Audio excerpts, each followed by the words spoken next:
bonjour à tous et à toutes. Je suis Francis Allais, j'habite Montpellier et mon métier, c'est simple, c'est la botanique. C'est les plantes qui m'intéressent, et notamment les arbres. J'ai fait l'université et juste quand je suis arrivé en 5e année, par chance, l'université venait de créer un DEA sur les tropiques. Donc je me suis mis là-dedans. Et voilà, j'ai plus quitté les tropiques depuis. Une sur la renaissance de la forêt primaire en Europe de l'Ouest.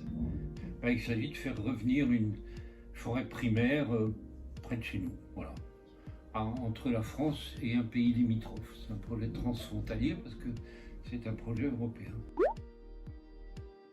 Sans aucun doute, les séjours sur les canopées des forêts équatoriales, ça c'est totalement inoubliable et on ne pouvait même pas s'imaginer ce qu'on allait trouver. C'est clairement ce moment-là de mon existence. Ça a duré 30 ans tout de même. Parce que l'hélicoptère crée un violent vent vertical qui disperse la faune et détruit la structure même de la forêt, les concepteurs du projet ont préféré une montgolfière de 3000 m3 pour soulever et déposer le radeau de 750 kg sur la cime des arbres. L'observatoire scientifique est en place, à la disposition des chercheurs arrivés au pas de charge, 30 mètres plus bas. Un camp qui s'anime aux heures des repas, riche de la vingtaine de personnes d'origine et de nationalités différentes, venues comprendre ce qu'est vraiment la forêt primaire équatoriale pendant un mois et faire partager ses découvertes. Gigantesque. C'est monstrueux.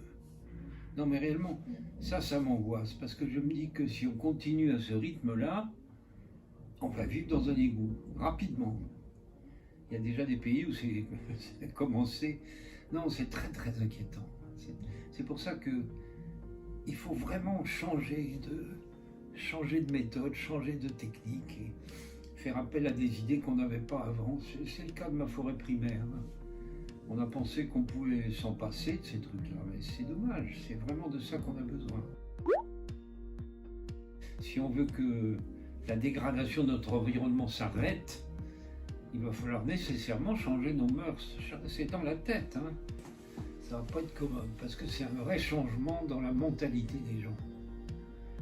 Nos sociétés occidentales sont trop intéressées par le fric. Capital et la rentabilité économique, et ça c'est contraire au bon état de la nature. Il faut choisir entre les deux. Moi j'ai choisi depuis longtemps.